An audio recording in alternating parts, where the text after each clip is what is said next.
तर महाविकास आघाडीचे पराभव झालेले 29 उमेदवार एकत्रित याचिका करणार आहेत। विधानसभा निवडणुकीत ईव्हीएम मशीनमध्ये गडबड केल्याचा आरोप आहे।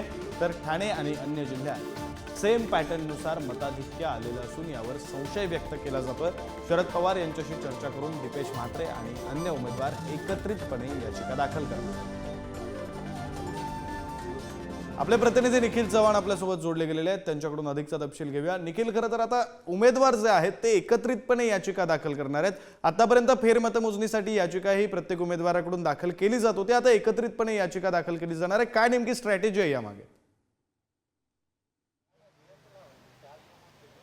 नक्कीच विक्रांत, पाहायचं झालं तर आपण या ठिकाणी विधानसभेचा निवडणूक जो निकाल आहे तो लागल्याच्या नंतर अनेक याचिका आहेत त्या करण्याच्या संदर्भात महाविकास आघाडीचे नेते या ठिकाणी वक्तव्य करत होते। परंतु आता एकत्रित याचिका आहे ती महाविकास आघाडीच्या सर्व उमेदवारांकडून करण्यात येणार आहेत। जवळपास 29 उमेदवार आहेत जे एकत्रित याचिका या ठिकाणी करतायत। आताच दीपेश म्हात्रे जे ठाकरे गटाचे आहेत, ठाकरेंच्या शिवसेनेकडून त्यांनी उमेदवारी मिळवून त्यांनी डोंबिवलीतून निवडणूक देखील लढवलेली होती। परंतु त्या निकालाच्या नंतर सर्वच हे उमेदवार आहेत ते आता एकत्रित आलेत आणि जवळपास ईव्हीएम मशीनमध्ये मॅनिप्युलेशन झाल्याचा जो आरोप आहे तो या याचिकेमधून करण्यात येणार आहे आणि ही याचिका येत्या 1 ते 2 दिवसांमध्ये सुप्रीम कोर्टामध्ये देखील दाखल करणार असल्याचं या ठिकाणी सांगितलेलं आहे। आताच शरद पवार यांच्यासोबत झालेल्या बैठकीमध्ये ही सर्व माहिती आहे ती देण्यात आलेली आहे आणि याच्यामध्ये प्रामुख्याने पुरावे आहेत ते देखील ठेवण्यात आलेले आहेत। जर आपण या ठिकाणी जो निकाल लागलेला आहे तो काही जिल्ह्यांमधील सर्वच उमेदवार आहेत जे महाविकास आघाडी ज्या ठिकाणी पराभूत झालेत